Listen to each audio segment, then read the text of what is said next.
வாழ்த்தி வரவேற்கிறேன். போகிறோம் 138 சங்கீதம் 8 வசனத்தை நான் உங்களுக்காக வாசிக்க போறேன். 138 சங்கீதம் 8 வசனம். கர்த்தர் எனக்காக யாவையும் செய்து முடிப்பார். கர்த்தாவே, உமது கிருபை என்றும் உள்ளது. உமது கரத்தின் கிரியைகளை நெகிழ விடாதிருப்பீராக. பிரியமானவர்களே, 138 சங்கீதம் 8 வசனம். இங்கே தமிழ் மட்டும் இல்லை, இந்தி மக்களும் இருக்காங்க. அதனால் அந்த வசனங்களை மட்டும் இந்தியிலேயே நான் வாசிக்கிறேன். அதனால் தயவுசெய்து தமிழ் ஆட்கள் கொஞ்சம் பொறுத்து கொள்ளும்படி கேட்டுக்கொள்கிறேன். யெகோவா मेरे लिए सब कुछ पूरा करेगा. हालेलुया. हे यहोवा, तेरी करुणा सदा की है. तू अपने हाथों के कार्यों को त्याग ना दे. हालेलुया. यहोवा मेरे लिए सब कुछ पूरा करेगा. கர்த்தர் எனக்காக யாவையும் செய்து முடிப்பார். இது கடந்த வாரத்தில் நாம் இதை ஆரம்பித்தோம். கர்த்தர் வெறும் துவங்குறவர் மட்டும் இல்லை, அதை முடிக்கிறவராகவும் அவர் இருக்கிறார். துவங்கினதை அவர் முடிக்கிறவராக இருக்கிறார். நிறைய பேர் பாருங்க, வாழ்க்கையில் பல காரியங்களை ஆரம்பிப்பாங்க, பாதியிலே விட்டுருவாங்க. படிப்பு ஆரம்பிப்பாங்க, பாதியிலே விட்டுருவாங்க. வேலைக்கு போவாங்க, கொஞ்ச நாள் போவாங்க, அப்புறம் வேலையை விட்டுருவாங்க. எல்லாத்தையும் துவங்குவாங்க, நிறைய துவங்குவாங்க. இதை ஆரம்பிப்பாங்க, அதை ஆரம்பிப்பாங்க. வாழ்க்கையில் நிறைய காரியங்கள் ஆரம்பிப்பாங்க, ஆனால் முடிக்கவே மாட்டாங்க. ஆனால் கர்த்தர் அப்படி கிடையாது. அவர் எதை ஆரம்பிக்கிறாரோ அதை முடிக்கிற தேவனாய் இருக்கிறார். The God who finishes what he starts. கர்த்தர் துவங்கினதை முடிக்கிறவராக இருக்கிறார். எபிரேயர் நிருபத்தில் 12 அதிகாரத்தில் 1 வசனத்தில் நாம் வாசிக்கிறோம், அவர் விசுவாசத்தை துவக்குகிறவரும் முடிக்கிறவருமாய் இருக்கிறார். துவங்கினதை கண்டிப்பா என்ன பண்ணுவாரு? முடிப்பார். ஊழியத்தை ஆரம்பிக்கிறாரு, கண்டிப்பா என்ன பண்ணுவார்? முடிப்பார். குடும்ப வாழ்க்கையை நம்முடைய வாழ்க்கையில் ஆரம்பிக்கிறாரு, கண்டிப்பா அதை முடிக்கிறாரு. அப்ப துவங்கினவர் முடிக்கவும் வல்லமை உள்ளவராய் இருக்கிறார்.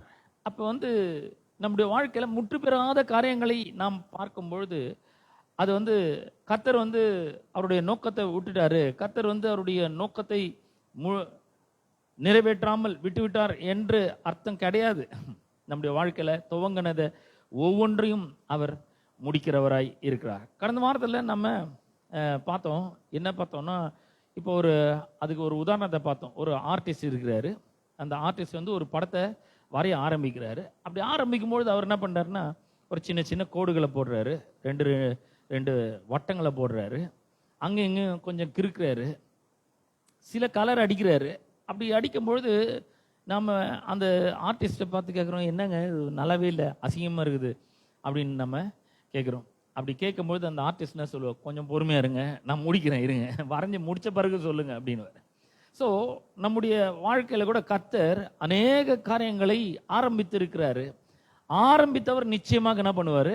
கண்டிப்பாக முடிப்பார். நம்முடைய எல்லாவற்றையும் அவர் முடிக்க வல்லவராய் இருக்கிறார். நம்முடைய வாழ்க்கையை அவர் வணைந்து கொண்டிருக்கிறார். அப்போ அவர் நம்ம யோசிக்கலாம், நம்முடைய குடும்பம், நான் எதிர்பார்த்த அளவுக்கு இல்லை, என் குடும்பம், என்னுடைய பொருளாதாரம் அந்த அளவுக்கு சரியில்லை, நானும் எவ்வளோ வருஷமாக ஜெபம் பண்ணுகிறேன், எவ்வளோ வருஷமாக விசுவாசிச்சுட்டு இருக்கிறேன், எவ்வளோ வருஷமாக வார்த்தையை பேசிட்டு இருக்கேன், விசுவாசித்து கொண்டு இருக்கிறேன், என்னுடைய சூழ்நிலை மாறவே இல்லை, ஜெபம் கேட்கப்படவே இல்லை அப்படிங்கிறீங்களா? கொஞ்சம் பொறுமையா இருங்க. கர்த்தர் துவங்கினதை செய்து முடிக்கிறவராக இருக்கிறார். ஹல்லேலூயா. அவர் நிச்சயமா முடிப்பார், செஞ்சு முடிப்பார்.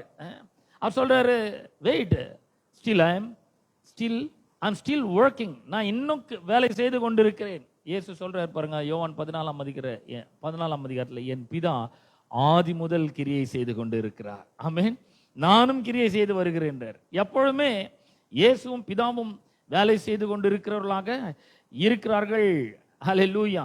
அப்ப அவரு முதல் அவரு இங்க எப்படி ஆரம்பிக்கிறாருன்னா, கர்த்தர் அப்படி ஆரம்பிக்கிறாரு இல்லையா? போன வாரம் கூட அதை பார்த்தோம். கர்த்தர், தாவீது தன்னை பற்றி சொல்லல, கர்த்தர் துவங்கினதை முடிக்க வல்லவராய் இருக்கிறார். The Lord will finish whatever he begins or whatever he starts.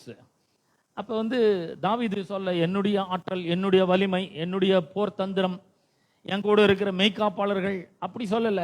The Lord, கர்த்தர் எனக்காக யாவையும் செய்து முடிப்பார் என்று அவர் சொல்லுகிறதை பார்க்கிறோம். யெகோவா काम करने वाला कौन है? दाऊद कहता है यहोवा मेरे लिए, ध्यान दीजिए, दाऊद अपनी सामर्थ्य से शुरू नहीं करता. தாவீது தன்னுடைய திறமை நம்பி அவன் ஆரம்பிக்கல. அவன் சொல்றான் யெகோவா கர்த்தர் எனக்காக யாவற்றையும் அவர் செய்து முடிப்பார். அப்ப நம்முடைய தைரியம், நம்முடைய நம்பிக்கை, நம்முடைய விசுவாசம் யார் மேல இருக்கணும்னா அதை செய்து முடிக்கிறவர் மேல நாம வைக்கணும். கர்த்தர் நிச்சயமா என்ன பண்ணுவார்? செய்து எனக்காக அதை செய்து முடிப்பார். அவருடைய ஸ்ட்ரென்த், அவருடைய ரிசோர்சஸ் மேல நாம நம்பிக்கையும் விசுவாசத்தையும் வைக்கிறவர்களாக இருக்க வேண்டும். ஒருவேளை இன்றைக்கு சூழ்நிலையில உங்களுக்கு இப்ப நான் என்ன பண்றதுன்னு தெரியாம இருக்கலாம். பல நேரங்களில் நம்முடைய வாழ்க்கையில பல இன்னல்கள், நெருக்கடிகள், கஷ்டங்கள், அப்படிப்பட்ட கடுமையான சூழ்நிலைகள் வரும்பொழுது we don't know what to do, என்ன பண்றதுன்னு தெரியல அப்படின்றோம். நம்ம பல நேரங்கள் அப்படிதான் இருக்கும். நம்ம ஒருவேளை படிச்சிருக்கலாம், திறமை வாய்ந்தவர்களாக இருக்கலாம். ஆனா பல சூழ்நிலைகள் நம்மால கையாள முடியாத சில சூழ்நிலைகள் வரும்பொழுது என்ன பண்றது இப்பன்னு எனக்கு தெரியல அப்படின்றோம். நம்ம உண்மையிலே தெரிய மாட்டேங்குது, என்ன பண்றதுன்னே தெரிய மாட்டேங்குது. அப்ப கர்த்தர் மேல நாம் நம்பிக்கை வைக்கிறவர்களாக, அவருடைய பலத்தின் மேல, அவருடைய ரிசோர்சஸ் மேல நாம் நம்பிக்கை வைக்கிறவர்களாக இருக்க வேண்டும். நம்மளுடைய ஆற்றல், நம்முடைய திறமை மேல நம்ம நம்பிக்கை வச்சிடக்கூடாது. யோசபாத் என்ற ஒரு ராஜா பாருங்க, அவனை 3 ராஜாக்கள் சூழ்ந்து கொள்றாங்க. யாரும் உள்ள போக முடியல, வெளியே வரவும் முடியல. ஃபுல்லா முற்றுகை போட்டாங்க பாருங்க. உள்ள அவ்வளோ கஷ்டம் இருக்குது. யோசபாத் ராஜா அவர் என்ன பண்றாருன்னா, அவர் சொல்றாரு 2 நாளாகமும் 20:12 அவர் சொல்றாரு, கர்த்தாவே, இவ்வளோ பெரிய எங்களுக்கு விரோதமாக வந்த இந்த ஏராளமான கூட்டத்திற்கு முன்பாக நிற்க எங்களுக்கு பலன் இல்லை. நாங்கள் செய்ய வேண்டியது இன்னதென்று எங்களுக்கு தெரியவில்லை. அதுதான் இங்க நம்ம பார்க்கிறோம். எங்களுக்கு என்ன பண்றதுன்னு தெரியல. ஆனா ஒண்ணு மட்டும் எங்களுக்கு தெரியுது, எங்களுடைய கண்கள் உண்மையே நோக்கி கொண்டிருக்கிறது என்றான். பாருங்க, இந்த ஒண்ணு என்ன பண்றேன்னு தெரியல அப்படின்னும் போது கண்ணை அவர் மேல பிக்ஸ் பண்ணும், நம்முடைய விசுவாசத்தை அவர் மேல பிக்ஸ் பண்ணணும், நம்முடைய ஃபெய்த் அவர் மேல பிக்ஸ் பண்ணணும், நம்முடைய ட்ரஸ்ட் அவர் மேல போகணும். அவரை நம்புகிறவர்களாக நாம் இருக்க வேண்டும். அப்ப என்ன பண்றதுன்னு தெரியல. ஒருவேளை வாழ்க்கையில் அப்படிப்பட்ட ஒரு சூழ்நிலை மத்தியில் நீங்கள் அமர்ந்து கொண்டிருக்கலாம்.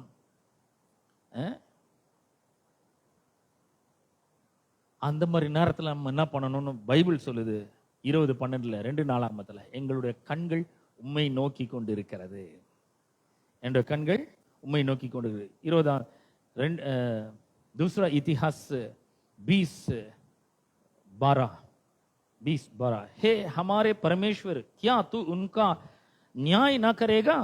यह तो बड़ी भीड़ हम पर चढ़ाई कर रही है, उसके सामने हमारा तो बस नहीं चलता और हमें कुछ सूझता नहीं कि क्या करना चाहिए, परंतु हमारी आंखें तेरी ओर लगी हैं. என்னோட கண்கள் உண்மையே நோக்கி கொண்டிருக்கிறது. நமக்கு என்ன பண்றதுன்னு தெரியலன்னா நம்முடைய கண்கள் எங்க பார்க்கணும்? அவரை நோக்கி பார்க்கிறவர்களாக இருக்க வேண்டும். ஆகவேதான் சகரியா 4:6 சொல்லுகிறது, பலத்தினாலும் அல்ல, பராக்கிரமத்தினாலும் அல்ல, தேவனுடைய ஆவினாலே, கர்த்தருடைய ஆவினாலே எல்லாம் ஆகும். எப்படி ஆக போகுது அதை அவர் பார்த்துப்பாரு. நம்ம கவலைப்படுறதை விட்டுட்டு அவர் மேல நாம் நம்பிக்கை வைக்கிறவர்களாக இருக்க வேண்டும். கர்த்தாவே, நீர் பெரியவர், அவரை பத்தி பேசணும். நம்ம எப்பவுமே பாருங்க, பிரச்சனையை பத்தி ரொம்ப பேச ஆரம்பிக்கிறோம். பிரச்சனை ரொம்ப பெருசுங்க. ஐயோ, இவ்வளவு பெரிய ஒரு பிரச்சனையா இருக்குங்க, எவ்வளவு பெரிய கடன் பிரச்சனை இருக்கு, நான் என்ன பண்ண போறேன்னு தெரியல, குடும்பத்துல இவ்வளவு பெரிய பிரச்சனை இருக்கு, நான் என்ன பண்ண போறேன்னு தெரியல, அப்படி நம்ம பிரச்சனைய பெருசா பேசிட்டு இருக்கோம். ஆனா கர்த்தர் என்ன சொல்றாருன்னா, என்னை பத்தி பெருசா பேசு, நான் எல்லாரை விட பெரியவன். 1 யோவான் 4:4 சொல்றது, இந்த உலகத்தில் இருக்கிறவனை காட்டிலும் உங்களுக்குள் இருக்கிறவர் எவ்வளவு பெரியவனு? உங்களுக்குள் இருக்கிறவர் பெரியவர். ஹல்லேலூயா. உள்ள ஒருத்தர் இருக்காரு நமக்காக வேலை செய்யும்படியாக. அவர் நம்மோடு கூட இருக்கிறார், உள்ள இருக்கிறார். இந்த ஒரு கான்பிடன்ஸ் நமக்கு ரொம்ப அதிகமாக இருக்க வேண்டும். ஆகவேதான் பவுல் சொல்ற ரோமர்கள் நிருபத்துல 8ஆம் அதிகாரம் 32ஆம் வசனத்துல 31, 32 அவர் சொல்ற, ஆகையால் நாம் என்ன சொல்லுவோம்? கர்த்தர் நம்முடைய பட்சத்தில் இருந்தால் நமக்கு விரோதமாய் நிற்பவன் யார்? பாருங்க, எந்த சூழ்நிலையிலும் கர்த்தர் நம்மளை விட்டு விலகிறதே இல்லை, நம்மளை கைவிடுகிறதே இல்லை. கர்த்தர் எங்க இருக்கிறாரு? நமக்கு எதிராக இல்லை, அவர் நம்முடைய பட்சத்தில் இருக்கிறார், நம்முடைய சார்பில் இருக்கிறார். ரோமர்கள் நிருபம் 8ஆம் அதிகாரம் 31ஆம் வசனம். இவைகளை குறித்து நாம் என்ன சொல்லுவோம்? தேவன் நம்முடைய பட்சத்தில் இருந்தால் நமக்கு விரோதமாய் நிற்பவன் யார்? நிறைய பேர் என்ன நினைக்கிறாங்கன்னா, கர்த்தர் நமக்கு எதிராக இருக்கிறாரு, நம்ம அந்த பாவத்தை பண்ணியிருக்கோம், இந்த பாவத்தை பண்ணியிருக்கோம், நம்ம கொடூரமான பாவத்தை பண்ணியிருக்கோம், கர்த்தர் நம்மளை மன்னிக்கவே மாட்டாரு, கர்த்தர் நம்மளை அடிக்குவார் போல இருக்குது, கர்த்தர் நம்மளை ஒழிச்சு கட்டிட்டு வர போல இருக்குது, அதனால தான் ஒண்ணுமே சரியா நடக்க மாட்டேங்குது போல இருக்குது நம்ம நினைக்கிறோம். இல்ல இல்ல, கர்த்தர் நம்முடைய பட்சத்தில் இருக்கிறார். ஹல்லேலூயா. God is on our side, not against us. God is for us. Romeo 8:31. अतः हम इन बातों के विषय में क्या कहें? यदि परमेश्वर हमारी ओर है, परमेश्वर हमारी ओर है, तो हमारा विरोधी कौन हो सकता है?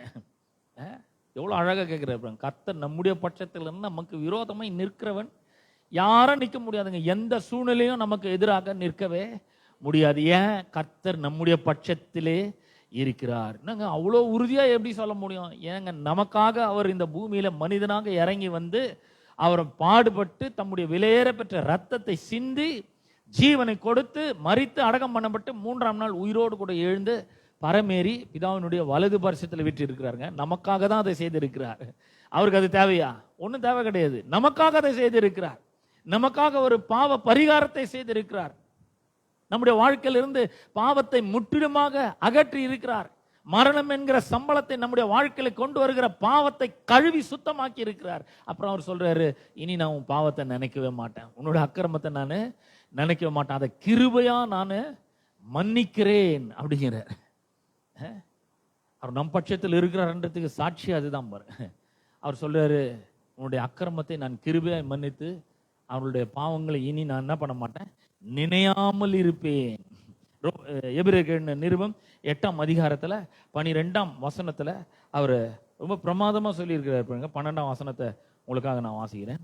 ஏனெனில் நான் அவர்கள் அநியாயங்களை கிருபையாய் மன்னித்து அவர்களுடைய பாவங்களை இனி நினையாமல் இருப்பேன் என்று கர்த்தர் சொல்லுகிறார். கர்த்தர் எப்படிலாம் சொல்றாரு பாருங்க. அவரு நம்முடைய அநியாயங்களை கிருபையாய் மன்னித்திருக்கிறார். அதுக்கப்புறம் அவர் நம்முடைய பாவங்களை நினையாமல் இருப்பேன்னு சொல்லியிருக்கிறார். ஒரு நாளும் அவர் இனிமேல் நம்முடைய பாவங்களை நினைக்கிறதே கிடையாது. इब्रानियों 8:12 क्योंकि मैं उनके अधर्म के विषय में दयावंत हूंगा और उनके पापों को फिर स्मरण ना करूंगा.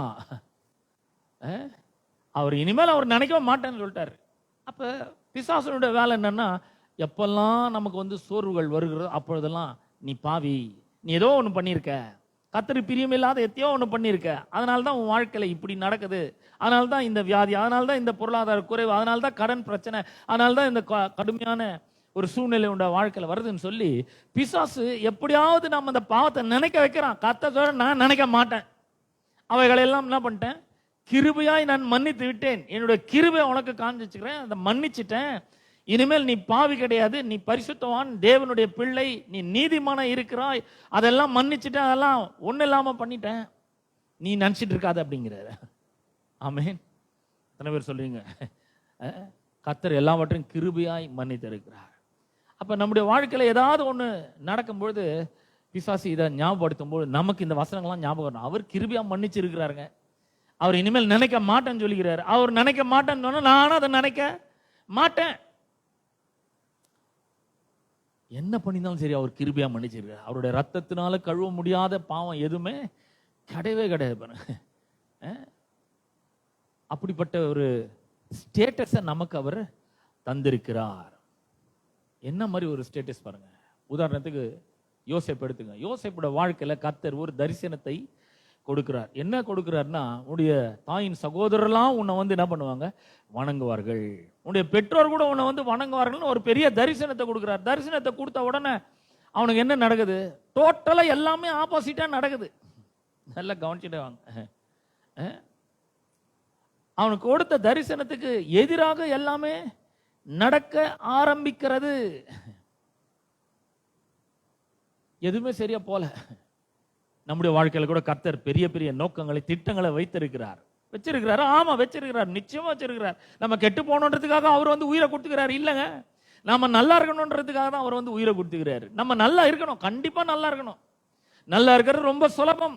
நான் சொல்றேன் உங்களுக்கு, ஆசீர்வாதமா இருப்பது ரொம்ப சுலபம். ஏன்? எல்லா ப்ரொவிஷனையும் அவர் பண்ணி வச்சிருக்கிறாரு.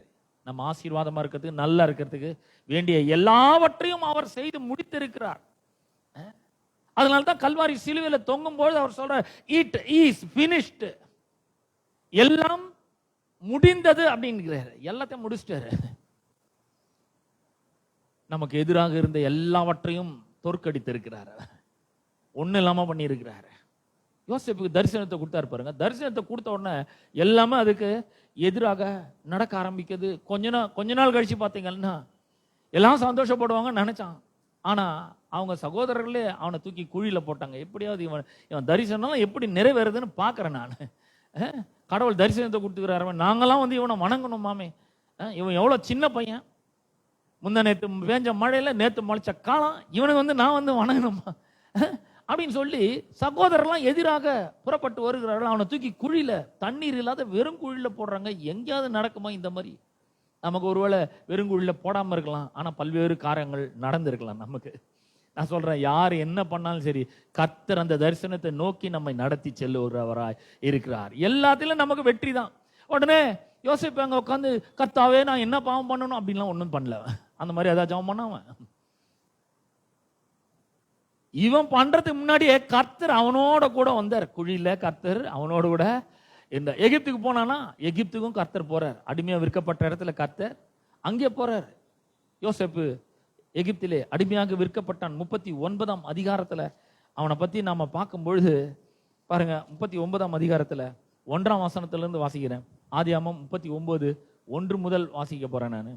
யோசேப்பு எகிப்துக்கு கொண்டு போகப்பட்டான். பார்வோனுடைய பிரதானியும் தலையாரிகளுக்கு அதிபதியுமாகிய போத்திபார் என்னும் எகிப்து தேசத்தான் அவனை அவ்விடத்திற்கு கொண்டு வந்த இஸ்மவேலரிடத்தில் விலைக்கு வாங்கினான். எப்படி வாங்கினான்னா, ஒரு அடிமையா வாங்கினான். தரிசனம் ரொம்ப பெருசு, கடவுள் கொடுத்த தரிசனம் ரொம்ப பெருசு. ஆனா இங்க அவன் குழியில போடப்பட்டு அங்கிருந்து எடுத்து அடிமையாக விற்கப்படுகிறான். 2ஆம் வசனம் சொல்றது, கர்த்தர் யோசேப்போடு இருந்தார். God was with Joseph. கர்த்தர் யோசேப்போட என்ன பண்றாரு?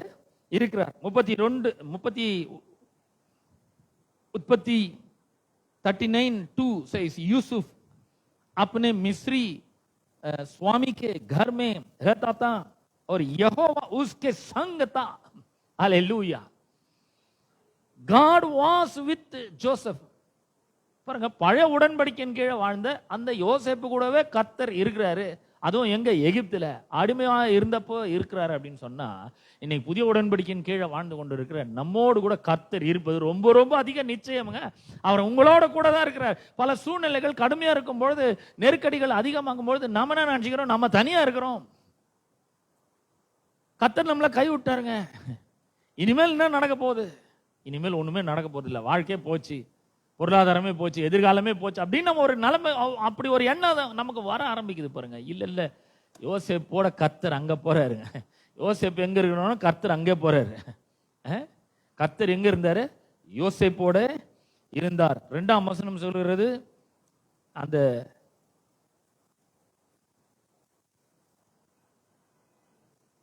போத்திபாரனுடைய வீட்டுல யூசுஃபோட கர்த்தர் இருந்தார். என்ன நடக்குது பாருங்க. 2ஆம் வசனத்தை நான் வாசிக்கிறேன். கர்த்தர் யோசேப்போட இருந்தார். அவன் காரிய சித்தி உள்ளவனானான். அவன் எகிப்தியனாகிய தன் எஜமானுடைய வீட்டிலே இருந்தான். கர்த்தர் யோசேப்போட இருந்தபடினால அவன் செஞ்ச எல்லாத்திலையும் ஒரு பெரிய வெற்றி உண்டாக ஆரம்பிக்கிறது. நாம் என்ன பண்ணணும்? இதை எதிர்பார்க்கணுங்க. கர்த்தர் என்னோட கூட இருக்கிறாருங்க. கர்த்தர் எனக்கு ஆப்போசிட்டா வேலை செஞ்சு இருக்கிறார். நம்ம நினைச்சுக்கிறோம், நம்ம என்ன நினைக்கிறோம், கர்த்தர் என்னமோ தெரியலங்க, என்னமோ பண்ணிட்டுக்கிறேன், அவருக்கு விரோதமா நான் ஏதோ பண்ணிட்டுக்கிறேன் போல, என்னமோ பாவம் பண்ணிட்டு இருக்கிறேன், அதனால எனக்கு விரோதமா அவர் ஏதோ செஞ்சுக்கிறாரு. நான் எதை போய் தொட்டாலும் விளங்க மாட்டேங்குது. ஏதாவது ஒரு பிசினஸ் தொடங்கினா அதுல நஷ்டம் வருது. சம்பளம் வாங்கி பாக்கெட்ல வச்சிருந்தா அதுல ஹாஸ்பிட்டல் செலவு வருது. டயர் வெடிச்சிடுது, டயர் வாங்க வேண்டியதா இருக்கு. இந்த மாதிரிலாம் நம்ம யோசிக்கிறோம். No no no no, God is not against us, God is for us. கர்த்தர் நம் பட்சத்தில் இருக்கிறாருங்க. கர்த்தர் யோசேப்போட இருந்தாரு. அவன் காரிய சித்தி உள்ளவனானான். Whatever he does prospers. அவன் எதை செஞ்சானோ அதெல்லாம் விருத்தி அடைந்தது. எதை செஞ்சானோ அதெல்லாம் வெற்றியாக முடிந்தது. இந்தியில வாசிக்கிறேன், यूसुफ अपने मिस्री स्वामी के घर में रहता था और यहोवा उसके संग था, इसलिए वह भाग्यवान पुरुष हो गया. Hallelujah, hallelujah. God prospers whatever you do. நீங்கள் என்னவெல்லாம் செய்றீங்களோ, ஒருவேளை நீங்க டீச்சரா இருக்கலாம், நீங்க செய்யறத வாய்க்க பண்றவரா இருக்கிறார். ஒருவேளை நீங்க நர்ஸா இருக்கலாம், நீங்க செய்யறத அவர் வாய்க்க பண்றவரா இருக்கிறார். ஒருவேளை நீங்க ஒரு அலுவலகத்தில் வேலை செஞ்சு கொடுக்கலாம், பட் கர்த்தர் அதை வாய்க்க செய்யறவரா இருக்கிறார். அதுல ஒரு பெரிய வெற்றியை தருகிறார். குடும்ப வாழ்க்கையில கர்த்தர் ஒரு பெரிய வெற்றியை தருகிறார். பொருளாதாரத்தில் ஒரு பெரிய வெற்றியை அவர் தருகிறார்.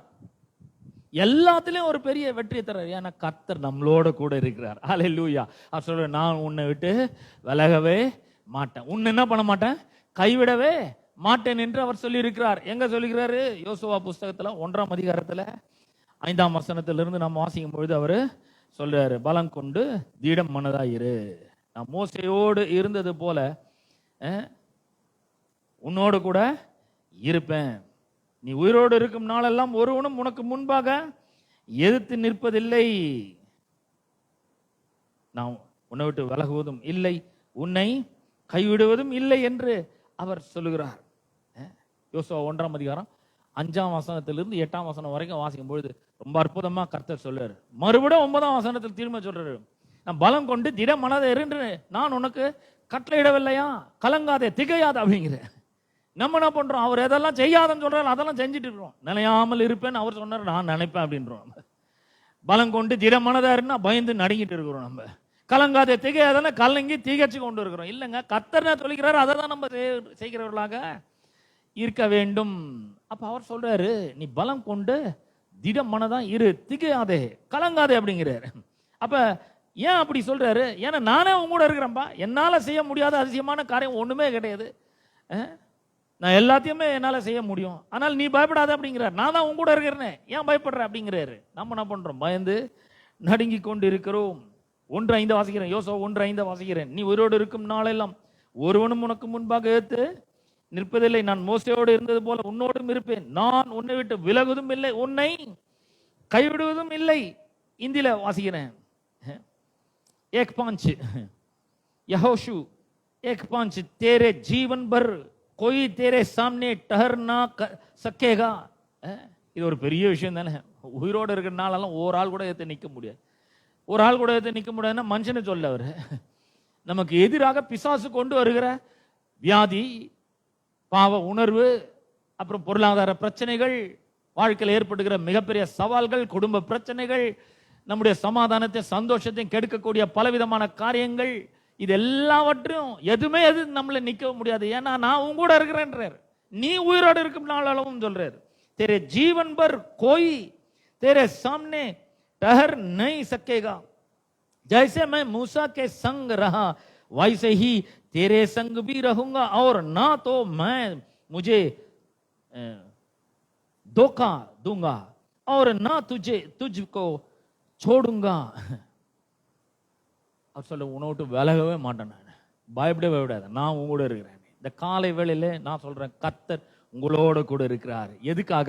அவர் எதை உங்களோட வாழ்க்கையில துவங்கினாரோ அதை முடிக்கும்படியாக அவர் உங்களோட கூட இருக்கிறார். யோசேப்பினுடைய வாழ்க்கையில அவர் தொடங்கினார், ஒரு தரிசனத்தை கொடுத்தாரு.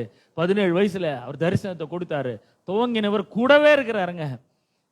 குழியில கூட இருந்தாரு, எகிப்துல கூட இருந்தாரு. கூட இருந்து என்ன பண்றாரு பாருங்க. ஆதியாகமம் 39ஆம் அதிகாரத்துக்கு மறுபடியும் வருவோம். 3ஆம் வசனத்தை வாசிக்கிறேன். கர்த்தர் அவனோடு கூட இருக்கிறார் என்றும் அவன் செய்கிற எல்லாவற்றையும் வாய்க்க செய்கிறார் என்றும் அவன் எஜமான் கண்டு.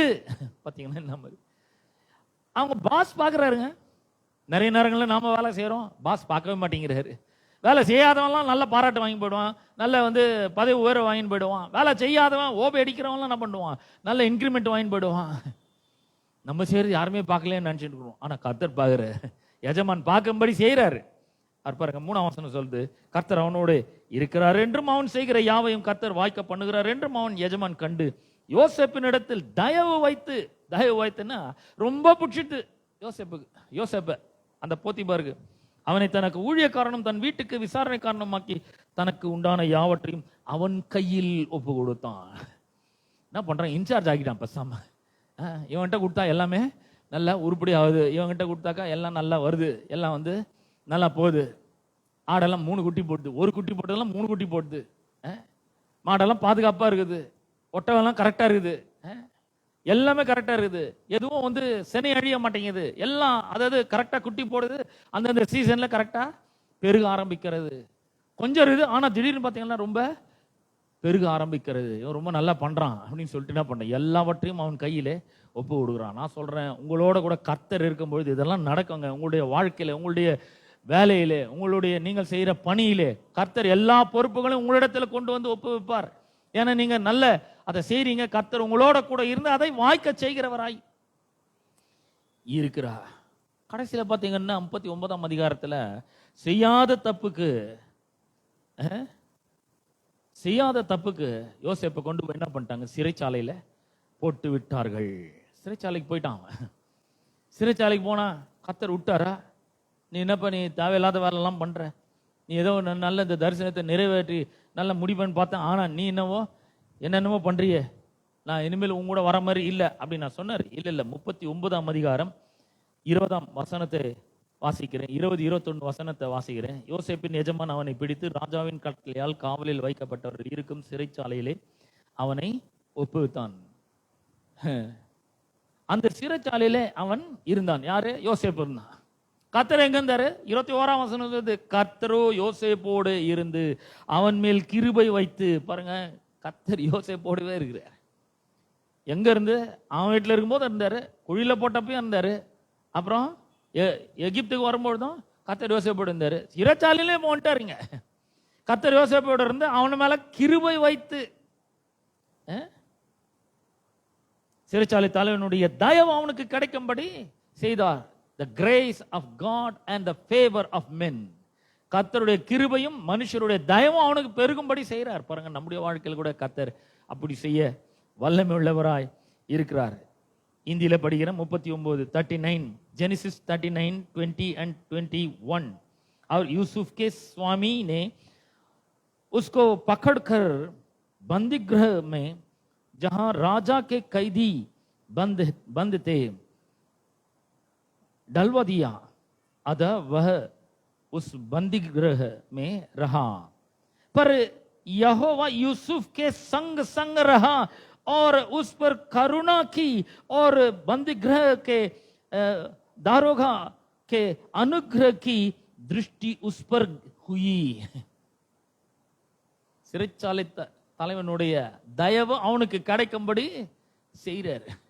நான் சொல்றேன், உங்களுடைய மேலதிகாரிகளை சும்மா போட்டு பழிச்சிட்டு இருக்காங்க. அவங்களால ஒன்றும் பண்ண முடியாது. அவங்க உங்களுக்கு தயவை காண்பிக்கிறத தவிர ஒரு ஒன்றும் பண்ண முடியாது. ஏனென்றால் நீங்கள் கிருபை பெற்றவர்களாக இருக்கிறீர்கள். You have been received the grace upon grace through Jesus Christ. இயேசு கிறிஸ்து என்னும் ஒருவரால கிருபையின் மேல கிருபை பெற்றவர்களாக நீங்கள் இருக்கிறீங்க. எல்லாரும் பார்க்குற எல்லாரும் உங்களுக்கு தயவு காண்பிப்பார்கள். கண்டிப்பா உங்களுடைய காரியங்கள்லாம் வெற்றியாக முடியும், டெஃபினட்டா முடியும். ஏன்னா கர்த்தர் யோசேப்போட இருந்தது போல உங்களோட கூட இருக்கிறாரு. யோசேப்போட இருந்ததை காட்டிலும் இன்னும் நெருக்கமா உங்களுக்குள்ள இருக்கிறாரு. யோசேப்போட தான் இருந்தாரு. God was with Joseph, but God lives in us and He manifested His power and glory through us. இன்னைக்கு நம்மளுக்குள்ள இருந்து வாழ்ந்து கொண்டு அவர் நம் மூலமாக தம்முடைய வல்லமையும் மகிமையும் அவர் வெளிப்படுத்துகிறவராக இருக்கிறார். ஆகவே இப்ப ட்ரீம் வந்த உடனே, ட்ரீமை கொடுத்த உடனே அவன் உடனே சிங்காசனத்துல போய் உக்காந்துல்ல, ஒரு ஸ்டெப்பா கர்த்தர் என்ன பண்றாரு, படிப்படியா அவனை கொண்டு போறாரு. ஆனா எங்கேயுமே அவர் யோசேப்பை விட்டு விலகினதா பைபிள்ல இல்லவே இல்லை. நான் சொல்றேன், கர்த்தர் யோசேப்போட இருந்தது போல இன்னைக்கு உங்களோட கூட இருக்கிறார். பயப்படாதீங்க. என்ன நடந்தாலும் சரி, நம்மளுக்கு வாழ்க்கையில் நடக்கிறதுலாம் பாருங்க. யோசேப்பை தூக்கி குழியில போட்டப்ப அவன் பயப்படாம இருந்திருப்பான்னு நினைக்கிறீங்க? எல்லாம் சாகடிக்கிறதுக்கு பிளான போடுறாங்க. ஒரே ஒருத்தன் தான் சொல்றேன், ஏங்க இவனை சாவச்சு நம்மளுக்கு என்ன ஆக போகுது, அங்க இஸ்மவேலர் வராங்க, அவங்க கிட்ட வித்துடலாம், நமக்கு கொஞ்சம் பைசாவது கிடைக்கும், போய் பிரியாணி வேணா சாப்பிடலாம் நம்ம அப்படின்னு இருப்பான். கர்த்தர் எப்படிலாம் வந்து தப்பு வைக்கிறாரு பாருங்க நம்முடைய ஆட்களை. அவனுக்கு ஒரே பயம், இங்கே கொள்ளில இருந்து செத்துருமோ, இன்னும் கொஞ்ச நேரத்தில் இவங்க எல்லாம் கிளம்பிடுவாங்க. எத்தனை சாப்பாட்டில் ஒரு வாய் கூட யோசேப்பு கொடுக்கல, எல்லாம் அவனும் உட்காந்து வெட்டுன்னு வெட்டுறானுங்க, கட்டுன்னு கட்டிட்டு அங்கேருந்து கிளம்ப போறானுங்க. பல நேரங்களில் பார்த்தீங்கன்னா நம்ம பணத்திலே நம்ம பணத்திலே நம்ம ஆளுகள் எல்லாமே சாப்பிட்டு நம்மளுக்கே வந்து குழி வெட்டிட்டு இருப்பாங்க. அந்த மாதிரி ஆளுங்களாம் தெரியுமா உங்களுக்கு? நிறைய நடக்குதுங்க இந்த உலகத்தில் அந்த மாதிரி. ஆனால் கர்த்தர் நம்மோட கூட இருக்கிறார். நம்ம விட்டு அவர் விலகிறதும் இல்லை, நம்மளை கைவிடுறதும் இல்லை. அவர் நம்மளை பத்திரமா மீட்டு ரட்சிக்கிறவராக இருக்கிறார், பாதுகாக்கிறவராக இருக்கிறாரு. அப்போ யோசேப்பு வந்து அந்த சிறைச்சாலையில் அவன் எண்ட பாவம்படியாக கர்த்தர் அவனோடு கூட இல்லை. அங்கிருந்து அவன் என்ன பண்றாரு, சிங்காசனத்துக்கு கொண்டு போகிறார். அங்க கொண்டு போகணும், இந்த சிம்மாசனத்துக்கு போய் உட்கார வைக்கணும் யோசேப்பை. அதுதான் அவருடைய நோக்கம். அதனால அவர் என்ன பண்றாரு, கர்த்தரே யோசேப்போட இருந்து எல்லாத்தையும் அவனுக்காக செய்யறாருங்க. யோசேப்பை செஞ்சான் இல்ல, கர்த்தர் கூட இருக்கிறார். கர்த்தர் கூட இல்லைன்னா அவன் அங்க வந்திருக்க முடியுமா? கொஞ்சம் யோசித்து பாருங்க. நான் சொல்றேன், கர்த்தர் கூட இல்லைன்னா நம்ம இங்க வந்து உட்காந்துருக்க முடியுமா? முடியாது. கர்த்தர் கூட இருக்கிறாரு, நம்ம செய்யற எல்லாத்தையும் வாய்க்க பண்றாரு. செய்யற எல்லாத்தையும் அவர் நமக்காக அவர் என்ன பண்றாரு, எல்லாத்தையும் செய்து முடிக்கிறவர் இருக்கிறார். தொடங்கினவர் நிச்சயமா என்ன பண்ணுவாரு, முடிப்பார், கண்டிப்பா முடிப்பாரு. அப்ப நம்முடைய எதிர்காலம் எப்படிப்பட்டதா இருக்கும்னு நீங்க நினைக்கிறீங்க? இப்ப இருக்கிற சூழ்நிலை வச்சு நம்முடைய எதிர்காலத்தை நிர்ணயிக்க கூடாது. என்னங்க இப்போ ஒண்ணுமே சரியில்லைங்க, வாழ்க்கையே சரி கிடையாது, வாழ்க்கை போற போக்கே சரியில்லை அப்படின்லாம் பேசக்கூடாது. வாழ்க்கை எதிர்காலம் எப்படி இருக்கும்? ரொம்ப சூப்பரா இருக்கும், நல்லா இருக்கும், ரொம்ப பிரமாதமா இருக்கும், ரொம்ப வெளிச்சமா இருக்கும், பிரகாசமா இருக்கும். என்னங்க இப்படி சொல்றீங்க? எப்படி? என்னை பத்தி உங்களுக்கு தெரியுமா? உங்களை பத்தி தெரிய தேவையில்லைங்க, வசனத்தை பத்தி எனக்கு ரொம்ப நல்லா தெரியும். நீதிமொழி 4:18 சொல்கிறது, நீதிமானுடைய பாதை நடுப்பகல் வரைக்கும் அதிகமாய் பிரகாசிக்கிற சூரிய பிரகாசம் போல இருக்கும். அப்படிதாங்க சொல்லுது. நம்முடைய எதிர்காலம் எப்படி இருக்கு? காலையில இப்படி சூரியன் வருது, மெதுவா 5 மணிக்கு எட்டி பாக்குறாரு சூரியன். எட்டி பார்த்தோன்னா லேசா வெளிச்சமா இருக்குது, ஃபுல் வெளிச்சம் வர்றது கிடையாது, லேச வெளிச்சமா இருக்குது. அப்புறம் கொஞ்சம் கொஞ்சமா ஒரு வெளியே வர 6 மணிக்கு ஒரு மாதிரி இருக்கு, 7 மணிக்கு வர மாதிரி இருக்கு, 8 மணிக்கெல்லாம் சம வெயில் அடிக்குது, 9 மணிக்கு பார்த்தீங்கன்னா கொளுத்துது. அப்புறம் 10, 11, 12 மணிக்கு பார்த்தீங்கன்னா பயங்கர உக்கிரமா வந்து அது பிரகாசமா இருக்குது. உலகம் முழுக்க பிரகாசமா இருக்குது பாருங்க. ஒரு சூரியன் மேலேருந்து அது உதிக்குது. நம்முடைய வாழ்க்கை, நம்முடைய எதிர்காலம் கூட அப்படி இருக்கும்னு கர்த்தர் சொல்றாரு. நீதிமானுடைய பாதை, நம்முடைய பாதை எப்படி இருக்கும்? ஜீவ பாதை, அது ராஜ பாதை. அது நம்முடைய பாதை நடுப்பகல் வரைக்கும் அதிகமாய் பிரகாசிக்கிற சூரிய பிரகாசம் போல இருக்கும். எதிர்காலம் எப்படி இருக்கும்? ரொம்ப நல்லா இருக்கும். உங்க எதிர்காலம் எப்படி இருக்கும்னு சொல்றேன், நல்லா இருக்கும், ரொம்ப அருமையா இருக்கும். இந்தியில வாசிக்கிறேன் பாருங்க, 4ஆம் அதிகாரம் நீதிவச்சன் சாப்டர் 4 verse 18 4:18 वासिக்கிறேன். परंतु धर्मियों की चाल उस चमकती हुई ज्योति के समान है जिसका प्रकाश दोपहर तक अधिक बढ़ता रहता है. அதிகமாய் பிரகாசிக்கிற சூரியன் பிரகாசம் போல இருக்கும். யாரு இங்க சொல்லி இருக்குது 18ஆம் வசனம், धर्मियों की चाल उस चमकती हुई ज्योति के समान है. அதிகமாய் பிரகாசிக்கிற சூரிய பிரகாசம் போல இருக்கும் நீதிமானுடைய பாதை. நான் சொல்றேன், நம்முடைய எதிர்காலம் ரொம்ப பிரமாதமா இருக்காங்க. இன்னைக்கு ஒருவேளை பிரச்சனைகள் இருக்கலாம், இன்னைக்கு ஒருவேளை சோர்வுகள் இருக்கலாம், இன்னைக்கு ஒருவேளை நெருக்கடிகள் இருக்கலாம், இன்னைக்கு ஒருவேளை பொருளாதார குறைவுகள் இருக்கலாம். ஆனா நான் சொல்றேன், இப்படியே இருக்க போறது கிடையாது. கர்த்தர் நம்மோட கூட இருக்கிறார், கிரியை நடப்பித்துக் கொண்டே இருக்கிறார். அவர் என்ன பண்றாரு, செய்யற எல்லாவற்றையும் வாய்க்க செய்கிறார். மக்களுடைய தயவு நமக்கு வந்து கிடைக்கும்படி அவர் செய்கிறார். அவர் மக்களுடைய தயவு நிறைந்த கண்கள் நம்மால படும்படி செய்கிறார். அப்ப நம்ம காலையில எந்திரிக்கும் போதே எப்படி எந்திரும்? கர்த்தாவே உம்முடைய கிருபை ஒவ்வொரு நாளும் புதிதா இருக்குன்னு சொல்லி இருக்குது. Your grace is new every morning சொல்லிக்குது ஆண்டவர். இன்னைக்கு அந்த புதிய கிருபை எனக்கு தாங்க. இந்த கிருபை என்னை வாழ வைக்கிற கிருபையாய் இருக்கட்டும். இன்னைக்கு என்னோட காரியங்கள்லாம் வெற்றியாய் நடக்கட்டும், வெற்றியாய் முடியட்டும், நான் செய்யற காரியங்கள் வெற்றி பெறட்டும் என்று நாம் என்ன பண்ண வேண்டும்? அப்படிதான் நம்முடைய வாழ்க்கையை நாம ஆரம்பிக்கிறவர்களாக இருக்க வேண்டும். அப்புறம் அவர் சொல்றாரு, கர்த்தர் எனக்காக யாவையும் செய்து முடிப்பார். கண்டிப்பா அவர் கண்டிப்பா செஞ்சு முடிக்கிறவராய் இருக்கிறார். எப்படி பாருங்க, அவர் வந்து ஒன்றுத்தையும் அவர் சாதாரணமாக விடுறதே கிடையாது. எப்படி சொல்கிறேன்னா, கர்த்தர் எனக்காக அப்படி சொல்றாரு பாருங்க. எனக்காக அப்படின்னு சொன்னா ரொம்ப பர்சனலா அவர் சொல்றாரு. This is deeply personal. தாவீது சொல்றான், எனக்காக அவர் யாவையும் செய்து முடிப்பார். உங்களுக்கு இன்னைக்கெல்லாம் உங்களோட மனதையும் இருதயத்தையும் அரிச்சு கொண்டு வர காரியம் என்ன? என் குடும்பம் இப்படி இருக்கு, என் பிள்ளைகள் இப்படி இருக்காங்களே, என்னோட ஊழியம் எப்படி இருக்கு, என்னோட எதிர்காலம் எப்படி இருக்கு, என்னோட பொருளாதாரம் எப்படி இருக்கு, என்னோட ரெஸ்பான்சிபிலிட்டிஸ் இவ்வளோ இருக்கு, இதை சரியா பண்ண முடியல, எனக்கு வந்து ஜபங்களுக்கு பதில் வரலையே, இதெல்லாம் உங்களோட கன்சர்னா இருக்கா? கர்த்தர் சொல்றாரு, cast all your burdens upon Jesus because he is the greatest burden bearer. எல்லா பாரத்தையும் என்ன பண்ணும்? அவர் மேலே இறக்கி வைக்க கற்றுக்கொள்ள வேண்டும். ஏனென்றால் 1 பேதுரு 5ஆம் அதிகாரம் 7ஆம் வசனம் சொல்லுகிறது, 1 பேதுரு 5:7 சொல்லுகிறது, அவர் உங்களை விசாரிக்கிறவரானபடினால் உங்கள் கவலைகளை எல்லாம் என்ன பண்ணுங்கள்? அவர் மேல வைத்து விடுங்கள் அப்படிங்கிறாரு. Cast all your cares upon Jesus because he cares for you. அவர் உங்களை விசாரிக்கிறவராக இருக்கிறார்.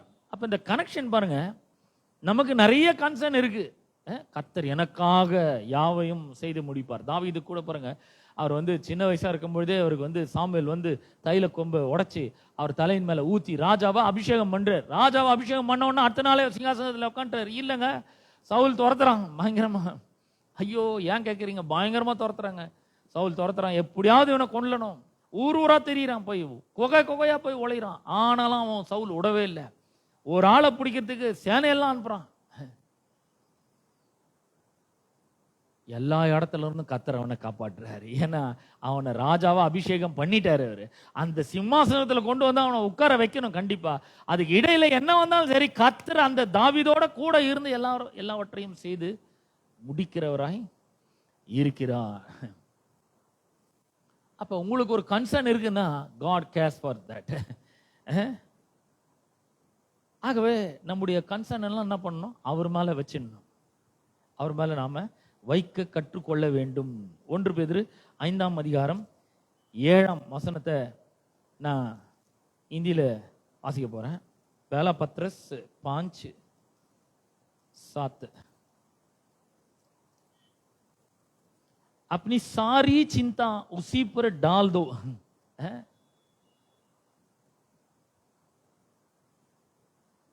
क्योंकि उसको तुम्हारा ध्यान है. Hallelujah, hallelujah. अपनी सारी चिंता उसी पर डाल दो. मस्ट लर्न हाउ टू डाल दो. उसी पर உங்க மேலே போட்டக்கூடாது. எல்லா பாரத்தையும் நீங்களே சுமக்கூடாது. அவர் மேல போட கற்றுக்கொள்ள வேண்டும். அப்ப பாருங்க, ஒவ்வொரு சின்ன சின்ன விஷயத்தையும் கூட அவர் கவனிக்கிறவராய் இருக்கிறார். ஜெனிசிஸ் ஆதியாம் புஸ்தகம் 16ஆம் அதிகாரத்துல ஒரு அம்மா பத்தி நம்ம வாசிக்கிறோம். அவங்க பார்த்தீங்கன்னா ரொம்ப ரொம்ப பெரிய ஒரு செல்வாக்கு மிக்கவரெல்லாம் ஒன்றும் கிடையாது. அந்த அம்மா பார்த்தீங்கன்னா யாருன்னா ஒரு அடிமை. ஒரு அடிமை. அந்த அம்மா பேர் வந்து ஆகார். அந்த அம்மா வந்து சும்மா வீட்டு வேலை செஞ்சுட்டு இருக்கிறாங்க. இந்த சாராள் என்ன பண்றாங்க, சும்மா இல்லாம ஆபிரகாம் பார்த்து சொல்றாங்க, என்ன அடிமை பெண்ணோட சேரும், கர்த்தர் ஒருவேளை அவள் மூலமா எனக்கு சந்தானம் உண்டாக்குவார, அதனால நீங்க என் அடிமை பெண்ணோட சேரும் சொன்ன உடனே அங்க போய் ஆபிரகாமுக்கும் ஆகாருக்கும் ஒரு பிள்ளை பிறகுதான். அந்த பிள்ளைக்கு இஸ்மவேல்னு பேரிடுறாங்க. கொஞ்ச நேரம் பார்த்தீங்கன்னா இந்த ஆகாரை ரொம்ப கொடுமைப்படுத்துறா சாரா. அப்ப சாரா என்ன பண்ற, ஆகார் என்ன பண்ற, ஓட ஆரம்பிக்கிறா. 13ஆம் வசனத்தை வாசிக்கிறேன். 13ஆம் வசனத்தை வாசிக்கிறேன். அப்பொழுது 16:13 உற்பத்தி 16:13 16:13. அப்பொழுது அவள், என்னை காண்பவரை நானும் இவ்விடத்தில் கண்டேன் அல்லவா என்று சொல்லி தன்னோட பேசின கர்த்தருக்கு நீர் என்னை காண்கிற தேவன் என்று பெயரிட்டாள். 16:13 तब उसने यहोवा का नाम जिसने उससे बातों की थी अताएल रोई. रख कर कहा, क्या मैं यहां भी उसको जाते जाते हुए देखने पाई और देखने के बाद भी जीवित रही. जेनेसिस 16:13. என்னை காண்பவரை, தன்னோட பேசின கர்த்தருக்கு நீர் என்னை காண்கிற தேவன் என்று அவள் பேரிடுகிறதை நாம பார்க்கிறோம். லஹாய் என்ற ஒரு நீரூற்றுக்கு பேர் இடுகிறாள். அவன் என்ன பிரச்சனைன்னா தண்ணி பிரச்சனைங்க. குடிக்கிறது தண்ணி கிடையாது. நம்ம புள்ள குடிக்கிறதுக்கு தண்ணி தீர்ந்து போகுது. தீர்ந்து போன பிறகு இந்த தண்ணி, இந்த புள்ள சாகிறத இந்த அம்மாவால் பார்க்க முடியல. கொஞ்சம் தூரம் போய் அவங்க உட்காந்துக்கிறாங்க. அப்போ ஆகார பார்த்துக்கிற, என்ன ஆச்சு உனக்கு, ஏன் பயப்படுற? புள்ள என்னோட சத்தத்தை கர்த்தர் கேட்டாரு. எவ்வளோ சின்ன விஷயத்த கூட கர்த்தர் அக்கறையோடு விசாரிக்கிறவரை இருக்கிறார் என்பதை கொஞ்சம் யோசித்து பாருங்க. அவங்க சொல்றாங்க, God sees me. கர்த்தர் என்னை காண்கிற தேவனாய் இருக்கிறார். அப்ப நம்ம இதிலிருந்து நம்ம என்ன கற்றுக்கொள்கிறோம்? யாருமே நம்முடைய கண்ணீரை புரிந்து கொள்ளலன்னு வச்சுக்கோங்களேன். யாருமே புரிஞ்சு கொள்ளனாலும் கர்த்தர் பார்க்கிறவரை இருக்கிறார். நம்முடைய கண்ணீரை அவர் காண்கிற தேவனாய் இருக்கிறார். நம்முடைய கண்ணீரை துடைக்கிற தேவனாய் இருக்கிறார். பாருங்க, நான் திருமணமான புதுசுல பார்த்தீங்கன்னா என் மனைவி சில பிரச்சனைகள் வரும்பொழுது என் மனைவிக்கு அழுவாங்க. அவ்வளோதான். ரொம்ப பேசவே மாட்டாங்க, எதிர்த்தே பேசவே மாட்டாங்க. அவங்க ரொம்ப சாப்பிட்டு அழுவாங்க. பாருங்க, எனக்கு அழுதாவே பிடிக்காது. நான் பாட்டு எழுந்து வெளியே போயிட்டே இருப்பேன். நான் அந்த கண்ணீருக்கு மதிப்பை கொடுக்கவே மாட்டேன். சும்மா அழுதுன்னு இருந்தால் என்ன பண்ணுறது? அதனால நான் எழுந்து போயிடுவேன். When nobody understands your tears, God sees.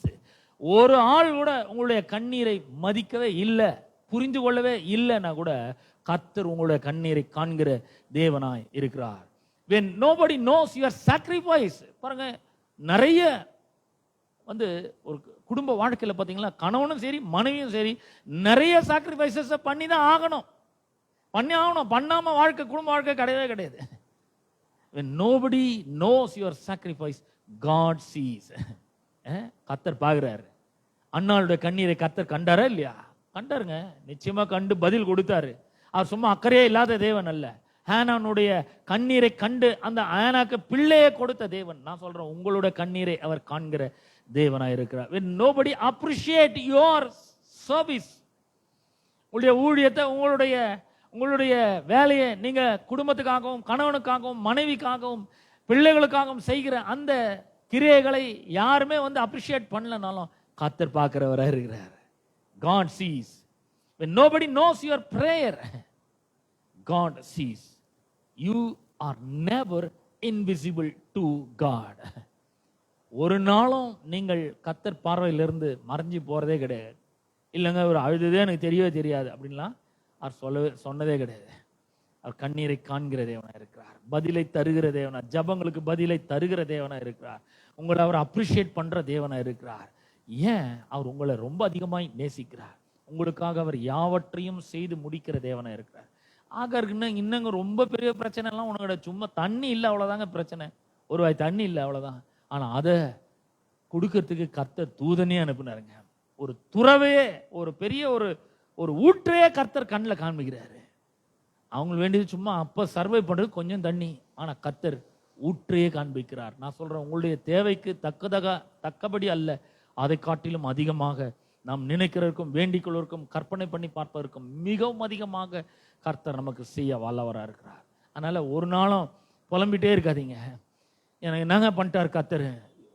15ஆம் அதிகாரத்தில், ஆதியாகமம் 15ஆம் அதிகாரத்தில் ஆபிரகாம் இப்படியே புலம்புறாங்க, தேவரீர் எனக்கு என்ன தருவீர், இன்னும் எனக்கு புத்திர சந்தானம் வரலவில்லை அப்படின்னாரு. புலம்பிட்டே இருக்கக்கூடாது. நாங்க வாழ்க்கை இது மோசமான வாழ்க்கை, இந்த வாழ்க்கைக்காக நான் இவ்வளோ வருஷம் காத்திருந்தேன் அப்படிலாம் கேட்கக்கூடாது. கர்த்தருக்கு தெரியும், கர்த்தர் நம்முடைய கண்ணீரை காண்கிற தேவனா இருக்கிறார், பதிலை தருகிற தேவனா இருக்கிறார். நம்முடைய ஜபங்களுக்கெல்லாம் பதில் வந்து கொண்டிருக்கிறது. அவர் உடனடியாக பதிலை தருகிற தேவனா இருக்கிறார், கண்ணீரை காண்கிற தேவனா இருக்கிறார், உதவி செய்கிற தேவனா இருக்கிறார். நான் சொல்றேன், உங்களுக்காக கர்த்தர் எல்லாவற்றையும் செய்து முடிப்பார். தொடங்கிட்டு பாதியில நிறுத்த மாட்டார், கண்டிப்பா முடிப்பாருங்க. அவர் போய் சொல்றதுக்கு ஒரு மனுஷன் இல்ல, மனம் மாறதுக்கு ஒரு மனு புத்திரர் இல்ல. அவர் சொல்லியும் செய்யாதிருப்பாரோ, வசனித்தும் நிறைவேற்றாதிருப்பாரோ என்று வேதம் சொல்லுகிறது.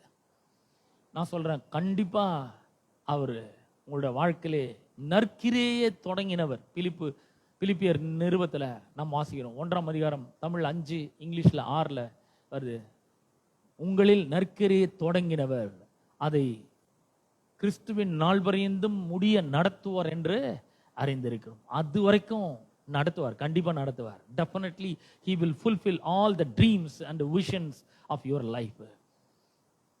He will fulfill all the purposes which he has in your life, for your life. உங்களுடைய வாழ்க்கையில் அவர் வைத்திருக்கிற எல்லா நோக்கங்களையும் திட்டங்களையும் அவர் நிச்சயமாய் நிறைவேற்றுவார். நிறைவேற்றாம போக மாட்டார். Because we believe in his strength and we believe in his resources. He has lot and lots of resources. அவருக்கு சொன்னதை நிறைவேற்றது எப்படி வேணா அவர் செய்வாருங்க, என்ன வேணா செய்வாருங்க. அவர் எகிப்தியர் அடிமைத்தனத்திலிருந்து மீட்டு கொண்டு வரேன்னு சொல்லிட்டார். செங்கடல பொழந்துட்டார், அவ்வளவுதான். உங்களுக்காக அவர் எதையும் செய்ய வல்லவராக இருக்கிறார். அவருடைய வல்லமை சாதாரணமான வல்லமை இல்லை, அவர் ரொம்ப powerful. He is so powerful. He can split the Red Sea. Even he can split the Red Sea and you can walk in the dry land. உங்களை வெட்டாந்தரையில் நடக்க வைப்பாருங்க.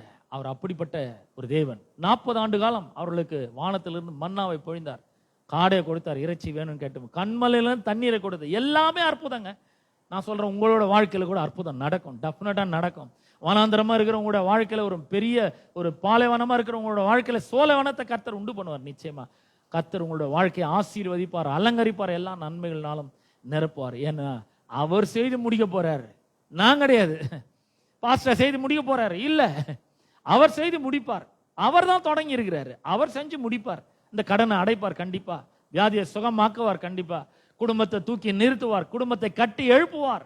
He will build your family and he will heal your sicknesses, all your sicknesses, and he will deliver you from all your debts. எல்லா கடன்ல இருந்து உங்களை வெளியே கொண்டு வருவார். ஏன் தொடங்கிட்டார், அவரு முடிக்காம விடவே மாட்டார், கண்டிப்பா முடிப்பார். எத்தனை பேர் சொல்லி கண்டிப்பா முடிப்பாருங்க. ஹல்லேலூயா. நாம் எழுந்திருப்போம், எல்லாரும் எழுந்திருப்போம். கேட்ட சத்தியத்திற்காக நாம் கர்த்தருக்கு நன்றி செலுத்துவோம். எல்லாரும் கர்த்தரை நோக்கி பார்ப்போம். எங்கள் அன்பின் பிதாவே, உம்முடைய குமாரனாகிய இயேசு கிறிஸ்துவின் நாமத்திலே உம்மண்டை நாங்கள் வருகிறோம். இந்த அற்புதமான மன மகிழ்ச்சி நாளுக்காக உமக்கு கோடான கொடி நன்றிகளை நாங்கள் ஏறெடுக்கிறோம்.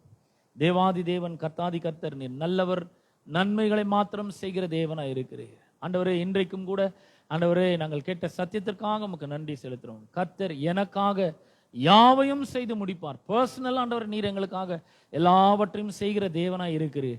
துவங்கினவர் கண்டிப்பா அதை முடிப்பீர் ஆண்டவரே. ஆண்டவர், எங்களுடைய பலனை எங்களுடைய திறமையை சார்ந்தில்ல, உம்முடைய வல்லமையை நாங்கள் சார்ந்து இருக்கிறோம் ஆண்டவரே. தகப்பனே, எங்களுடைய வாழ்க்கையில நீர் தொடர்ந்து கிரியை நடப்பித்துக் கொண்டு வருகிறதற்காக உமக்கு ஸ்தோத்திரம். நாங்கள் நினைக்கிறதற்கும் வேண்டிக் கொள்வதற்கும் கற்பனை பண்ணி பார்ப்பதற்கும் மிகவும் அதிகமாய் நீர் எங்களுக்கு கிரியை செய்கிற வல்லமையாய் இருக்கிறதற்காக உமக்கு ஸ்தோத்திரம். நீர் எங்களுக்குள்ளே வாழ்ந்து கொண்டு இருக்கிறீர், நாங்கள் உம்முடைய ஜனங்களாய் இருக்கிறோம். நீர் எங்களுடைய தகப்பனாய் இருக்கிறீர் ஆண்டவரே. நீர் எங்களுடைய ரட்சகர், நீர் எங்களுடைய மீட்பர், மேய்ப்பர் ஆண்டவரே. நீர் எங்களுடைய எல்லாமா இருக்கிறீர் ஆண்டவரே. உமக்கு கொடான கொடி நன்றிகளை நாங்கள் ஏறெடுக்கிறோம். கர்த்தாவே, இந்த அருமையான காலை வேளைக்காயும் நன்றி செலுத்துறோம். வந்திருக்கிற ஒவ்வொருவருக்காக ஜெபிக்கிறோம் ஆண்டவரே. சத்தியம் அவர்களுடைய இருதயத்தின் ஆழத்திற்குள்ளே செல்லட்டும் என்று ஜெபிக்கிறேன். கர்த்தர் யோசேப்போடு இருந்தது போல அருமையான ஜனங்களோடு கூட நீர் இருப்பீராக. உம்முடைய ஜனங்களோடு கூட நீர் இருந்து காரியங்களை வாய்க்க செய்யும்படியாய் நாங்கள் ஜெபிக்கிறோம் ஆண்டவரே. எல்லா காரியங்களும் வாய்க்க செய்வீராக. அவருடைய வாழ்க்கை கட்டி எழுப்பப்படட்டும், குடும்பம் கட்டி எழுப்பப்படட்டும், பொருளாதாரம் கட்டி எழுப்பப்படட்டும் என்று நாங்கள் ஜெபிக்கிறோம் ஆண்டவரே. எல்லா குறைவுகளும் நீங்கட்டும் ஆண்டவரே. நிறைவும் ஏராளமும் தாராளமும் உண்டாகட்டும்.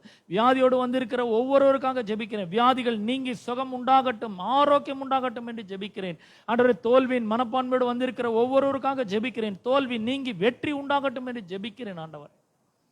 அப்பா, உமக்கு நன்றி செலுத்துகிறேன். பொருளாதார குறைவோடு தாட்சியோடு வந்திருக்கிற ஒவ்வொருவருக்காக ஜெபிக்கிறேன். குறைவுகள் நீங்கட்டும், தாட்சிகள் நீங்கட்டும் என்று ஜெபிக்கிறேன். இயேசுவின் நாமத்தினாலே பொருளாதாரம் உயிர் பெற்று எழட்டும் என்று ஜெபிக்கிறேன் ஆண்டவரே. கடன்களாம் இயேசுவின் நாமத்தினாலே நீங்கட்டும் என்று ஜெபிக்கிறேன். உடைய ஜனங்களை நீர் ஆசீர்வதிப்பீராக. கர்த்தர் யோசேப்போடு இருந்து அவன் இருந்தார். அவன் காரிய சித்தி உள்ளவனானான். அவன் எதையெல்லாம் செய்தானோ அதையெல்லாம் கர்த்தர் வாய்க்க பண்ணினார் என்று சொல்லியிருக்கிறேன். உம்முடைய ஜனங்கள் செய்கிற எல்லா காரியங்களையும் நீர் வாய்க்க செய்யும்படியாக ஜெபிக்கிறேன். அவர்களுடைய வேலை ஸ்தலங்களிலே, பணி ஸ்தலங்களிலே அவர்கள் செய்கிற காரியங்கள் வாய்க்கட்டும். அவர்கள் விரும்புகிற காரியங்கள் அவர்கள் கொடுக்கப்படட்டும். நீதிமான் விரும்புகிற காரியம் அவனுக்கு கொடுக்கப்படும் என்று சொல்லியிருக்கிறீர். இயேசுவின் நாமத்தினாலே பல்வேறு விதமான ஆசீர்வாதங்களை நான் கட்டவிழ்க்கிறேன் ஆண்டவரே. உடைய ஜனங்கள் மேல் அந்த ஆசீர்வாதம் எல்லாம் வந்து பலிக்கட்டும் என்று ஜெபிக்கிறேன். சுகமும் பலனும் ஆரோக்கியமும் ஜீவனும் நல்வாழ்வும் வெற்றியும் ஜெயமும் ஆசீர்வாதமும் செழிப்பு உண்டாகட்டும். விருத்தியும் ஆண்டவரே முன்னேற்றமும் வளர்ச்சியும் பெருக்கமும் விருத்தியும் உண்டாகட்டும் என்று ஜெபிக்கிற சகல நன்மைகளும் இந்த ஜனங்களுக்கு மலை போல குவியட்டும். படு வேகமாக உடைய ஜனங்கள் முன்னேறி ஆசீர்வதிக்கப்படட்டும் என்று ஜெபிக்கிறேன். அவர்கள் மூலமாக நீர் மகிமைப்படுவீராக. எல்லா கனம் துதி மகிமை உமக்கே நாங்கள் செலுத்துகிறோம். இயேசுவின் நாமத்தில் ஜெபிக்கிறோம் பிதாவே, ஆமென். நம்முடைய கர்த்தராகிய இயேசு கிறிஸ்துவின் கிருபையும் பிதாவாகிய தேவனுடைய அன்பும் பரிசுத்த ஆவியானவருடைய அந்யோன்ய ஐக்கியமும் பாதுகாலும் வழிநடத்தலும் இன்னும் என்றும் சதா காலங்களிலும் நம் அனைவரோடும் என்றும் இருப்பதாக. आमीन। प्रभु यीशु मसीह का अनुग्रह और परमेश्वर का प्रेम और पवित्र आत्मा की सौभाग्यता तुम सबके साथ होती रहे। And all the saints of God said, Amen, Amen, Amen. God bless you all. A small refreshment is waiting for you. Please be here, stay back and have it and go. சின்ன refreshment உங்களுக்காக பின்பாக வைக்கப்பட்டிருக்கிறது. நீங்கள் தயவு செய்து கொஞ்ச நேரம் ஒரு 2-3 மினிட்ஸ் இருந்து அதை சாப்பிட்டு செல்லும்படி அன்போடு கேட்டுக்கொள்கிறேன். புதிதாக வந்திருக்கிறவர்கள் நீங்கள் ஜெபிக்க வேண்டும் என்றால் நீங்கள் வந்து ஜெபித்துக் கொள்ளலாம்.